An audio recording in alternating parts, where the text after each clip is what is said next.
Type की तरफ जो कि हमारा आयनिक सॉलिड है। तो यहाँ पे देखो आयनिक सॉलिड में क्या होता है, पहली बात इसके जो कंपोनेंट पार्टिकल्स होते हैं वो आयंस होते हैं, कंपोनेंट पार्टिकल्स इसके आयंस होते हैं। तो आयंस जब होंगे इसमें और तो इनका अट्रैक्टिव फोर्स क्या होगा, जनरल सी बात है आयंस के बीच में, दो आयंस के बीच में लगने वाला हमारा अट्रैक्टिव फोर्स होगा इलेक्ट्रोस्टैटिक फोर्स। इलेक्ट्रोस्टैटिक लगेगा क्योंकि यहाँ पे दो आयंस है हमारे, ठीक है, एक अगर प्लस है माइनस है या प्लस प्लस है, ठीक है, या ऐसे चलते जा रहा है, तो ये हमारे जो होंगे यहाँ पे इनके बीच में इलेक्ट्रोस्टैटिक फोर्स अवेलेबल होगा। जनरल का फिजिकल प्रॉपर्टी, हाँ ये मेन है इसका, हार्ड होता है और क्या होते हैं ये ब्रिटल होते हैं। हार्ड एंड ब्रिटल का क्या मतलब है, हार्ड मतलब कठोर होते हैं और ब्रिटल मतलब क्षणभंगुर, आप कह सकते हैं हिंदी में पढ़े होंगे क्षणभंगुर होते हैं।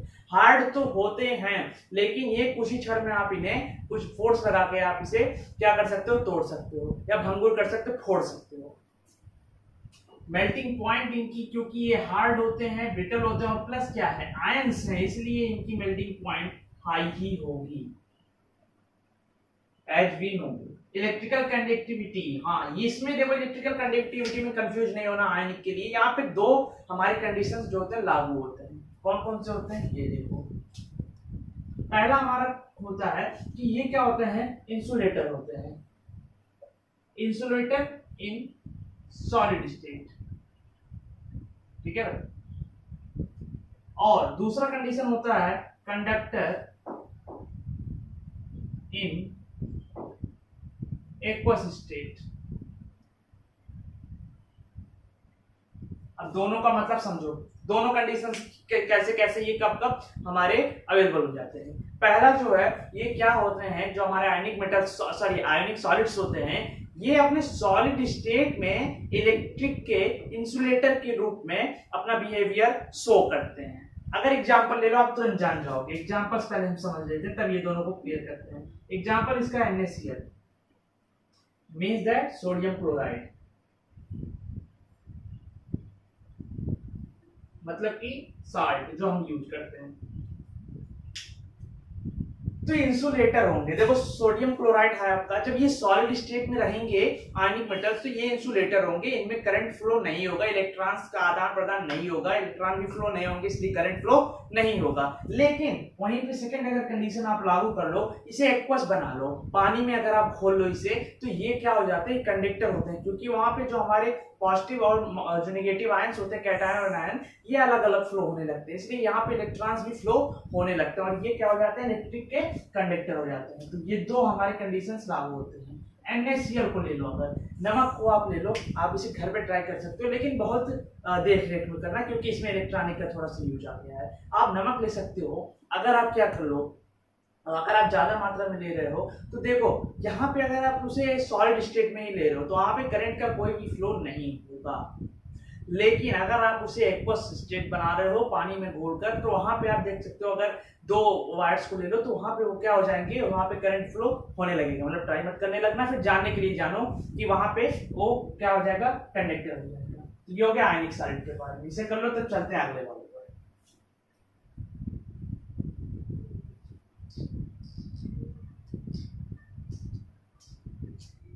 तो हम बात कर रहे हैं अगर अपने मेटालिक सॉलिड की, तो मेटालिक सॉलिड में जनरल सी बात है मेटल्स होते हैं, लेकिन अगर यही आप समझते हो कि इसमें मेटल्स होते हैं तो कह सकते हो एक हद तक, लेकिन इसके जो कंपोजिशंस होते हैं ये कंपोज्ड होते हैं कर्नल सी ऑफ इलेक्ट्रॉन्स के कारण। ये उन्हीं के से कर्नल सी ऑफ इलेक्ट्रॉन्स अब क्या होते हैं, उन्हीं से कंपोज्ड होते हैं, या फिर उनके पार्टिकल्स आप कर सकते हो। तो ऐसे इलेक्ट्रॉन्स जिन्हें हम कर्नल सी ऑफ इलेक्ट्रॉन बोलते हैं, अब ये क्या होते हैं, तो कर्नल इलेक्ट्रॉन्स में ऐसे कंपोजिशन ये होते हैं ऐसे इलेक्ट्रॉनों के मेटल्स के कि जो कि हमारे जैसे कुछ मेटल्स हो गए इलेक्ट्रॉन, इनर सेल इलेक्ट्रॉन हो गए प्लस न्यूक्लियस की, ये कंपोजिशंस होते हैं। मतलब कि ऐसे इलेक्ट्रॉन जो हमारे वैलेंस सेल में प्रेजेंट नहीं होते हैं उन्हें कर्नल इलेक्ट्रॉन ऑफ सी या फिर कर्नल सी ऑफ इलेक्ट्रॉन बोल सकते हो। लिख सकते हो यहाँ पे कर्नल सी ऑफ इलेक्ट्रॉन, ठीक है। अब अट्रैक्टिव फोर्स, मेटालिक सॉलिड है तो यहाँ पे मेटालिक बॉन्डिंग होगा, मेटल से बॉन्डिंग, फिजिकल प्रॉपर्टी, हाँ मेटल है तो भाई फिजिकल प्रॉपर्टी जनरल सी बात थी, ये क्या होंगे, हार्ड होंगे। मेल्टिंग पॉइंट जो कि हार्ड है प्लस क्या है, ये मेटल है, तो यहाँ पे इनका जो मेल्टिंग पॉइंट होगा वो क्या होगा, वो हाई होगा। इलेक्ट्रिकल कंडक्टिविटी प्लस ये मेटल है तो जनरल सी बात है ये हमारे कंडक्टर होंगे, नो डाउट। एग्जाम्पल आप देख सकते हो, जैसे हमारा फेरस है, कॉपर है, ये दोनों क्या होते हैं, कंडक्टर होते हैं, इनकी मेल्टिंग पॉइंट हाई होती है, ये छूने में आप देखोगे हार्ड भी होंगे, और इनके अंदर मेटालिक बॉन्डिंग केमिकल प्रॉपर्टी में आप पढ़ सकते हो। ठीक है, ये तो बात होगी किसकी, मेटालिक सॉल्ट। अब लास्ट बच रहा है ना, वो थोड़ा ब्रॉड है, इसलिए इसको जल्दी से करो तो उसके तरफ चलते बहुत मजा आएगा।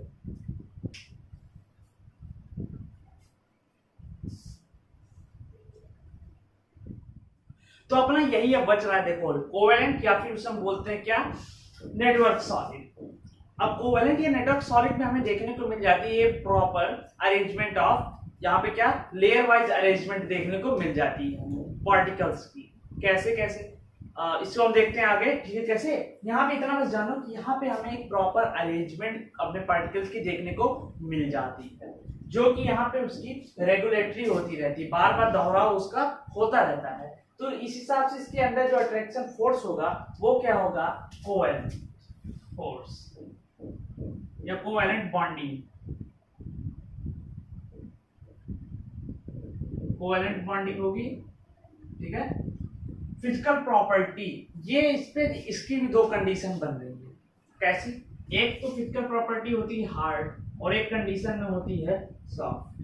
आगे देखेंगे कैसे कैसे। अब इसके हिसाब से मेल्टिंग पॉइंट जो होगी वो होती है इसकी बहुत ही high, very high. Electrical conductivity ये अकॉर्डिंग करता है फिजिकल प्रॉपर्टी के ऊपर। अब यहाँ पे इसके दो यहाँ पे कंडीशन इसलिए यहाँ भी होंगे। कैसे कैसे, जो हमारा एक होगा इंसुलेटर और एक बनेगा कैसा, कंडक्टर। अब कौन सा बनेगा कौन सा, देखो जो हमारा हार्ड वाला होगा ना वो किसका काम करेगा, इंसुलेटर का, और जो सॉफ्ट वाले होंगे वो किसका काम करेगा, कंडक्टर का। एग्जांपल में आप देखो, डायमंड एंड ग्रेफाइट। ठीक है, तो डायमंड जो होता है हमारा हार्ड होता है और ग्रेफाइट सॉफ्ट होते हैं। डायमंड जो हमारा होता है वो हार्ड वाली होती है सॉलिड, क्योंकि ये इंसुलेटर भी हमारा होता है इलेक्ट्रिक का, और जो ग्रेफाइट होता है वो सॉफ्ट होता है, इसी नाते ये कंडक्टर का रोल प्ले करता है। डायमंड है आपके पास, उसमें आप क्या करो, अगर एक एलईडी लाइट जलाना चाहो एक सिरा जोड़कर, तो वो हमारा इलेक्ट्रॉन फ्लो करने को सपोर्ट नहीं करेगा। लेकिन अगर ग्रेफाइट उसकी जगह पे पेंसिल की लीड्स वगैरह यूज करते हो तो वहां भी इलेक्ट्रॉन फ्लो होंगे, करंट फ्लो होगा, और उससे हमारा जो एलईडी लाइट है बल्ब छोटे वाले बल्ब्स हैं वो जलने लगेंगे, इसलिए ये सॉफ्ट होते हैं। अब बात आती है ग्रेफाइट हमारा सॉफ्ट क्यों होता है, तो इसका भी एक रीजन है, क्योंकि यहाँ पर उसके जो लेयर्स होते हैं वहाँ लेयर बाय लेयर एक चिकने लेयर वहाँ पे अवेलेबल होते हैं। इस तरीके से ये लेयर बाय लेयर होते हैं हमारे जो ग्रेफाइट होते हैं, इनमें लेयर्स बहुत सारे होते हैं, और लेयर्स की वजह से ये एक दूसरे पर बहुत अच्छे से फिसलते हैं। भाई लेयर है अगर दो चीजों की तो वो फिसलेंगे एक दूसरे के ऊपर, इतने इसके चिकने लेयर होते हैं, इसी की वजह से ये बहुत ही सॉफ्ट होता है। और ये लेयर क्या होते हैं, प्रॉपर होते हैं। ये होगा। अब देखते हैं डायमंड और ग्रेफाइट के स्ट्रक्चर है, एक बार प्ले कर लेते हैं, ठीक है ना, इसको नोट करो, हटाते हैं।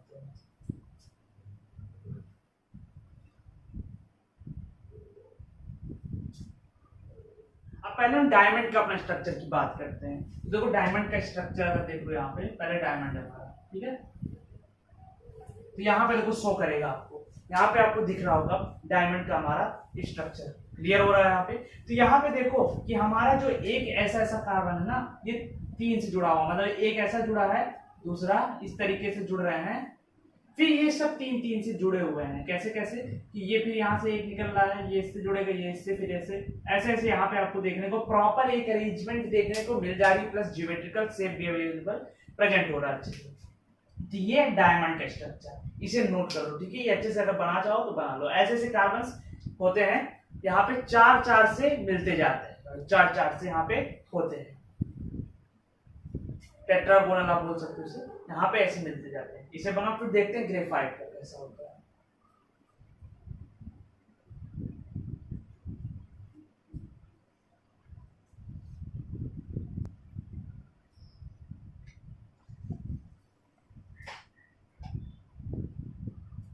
हो गया ना। अब इसके बाद बात करते हैं ग्रेफाइट।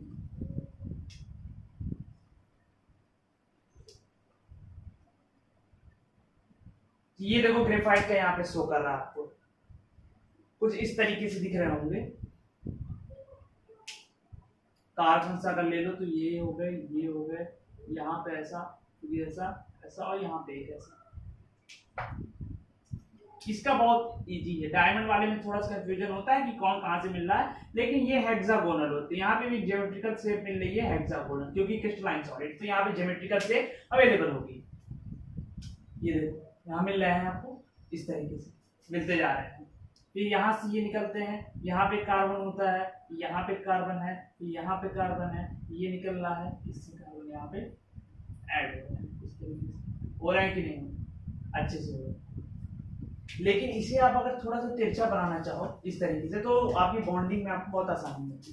कैसे, एक यहाँ पे अगर कार्बन, दूसरा यहाँ ऐसा जुड़ रहा है, तीसरा यहाँ पर है, तो चौथा थोड़ा इस तरीके से अलग से बनाओ यहाँ पर, अच्छा थोड़ा इस तरह बनाओ, ये ऐसे ऐसे, ये यहाँ पे हमारा अगला यहाँ पे बनाओ, यहाँ बनाओ, यहाँ बनाओ, फिर एक यहाँ बनाओ और दूसरा यहाँ बना के ऐसे छोड़ो। तीसरा भी अगर देखो यहाँ पे बनेगा, अगर चौथा वाला थोड़ा इधर बना लो, पांचवा इधर बना लो, यहाँ पे, तो ये तो ज्यादा हो गया कुछ। यहाँ पे एक वाला यहाँ से ले लो, और एक यहाँ पे ले लो, तो इस तरीके से ये नीचे भी बन जाएंगे यहाँ पे। और यहाँ पे ये जो बॉन्डिंग होती है, ऊपर वाली ऊपर से, नीचे वाला नीचे से, नीचे वाला यहाँ पे, ऊपर वाला ऊपर से, नीचे वाला नीचे से, यहाँ पे दिख रहा होगा, शो कर रहा है। इस तरीके से बॉन्डिंग यहाँ पे हो जाती है, ठीक है ना। ये भी है, इसे भी बना लो अच्छे से। तो ये हो गया हमारे डायमंड और ग्रेफाइट के बारे में अच्छे से बात, ठीक है। तो आज का बस वीडियो में इतना है, क्योंकि थोड़ा सा बड़ा हो गया इस सब के नाते, क्योंकि ये बहुत ब्रॉड, इसको समझाना जरूरी था। इसके बाद हम चलते हैं अपने यूनिट सेल पर और क्रिस्टल लैटिस पर बात करेंगे, ठीक है ना। तो आज की वीडियो में बस ये हो गया हमारा। तो आज के वीडियो में बस इतना ही। अब मिलेंगे अपने अगले टॉपिक में, किसको लेकर, यूनिट सेल को लेकर, और किसको, पूरे क्रिस्टल लैटिस को लेकर, और +7 क्रिस्टल सिस्टम के बारे में बात हो जाएंगे। चलिए मिलते हैं अपने अगले वीडियो पर।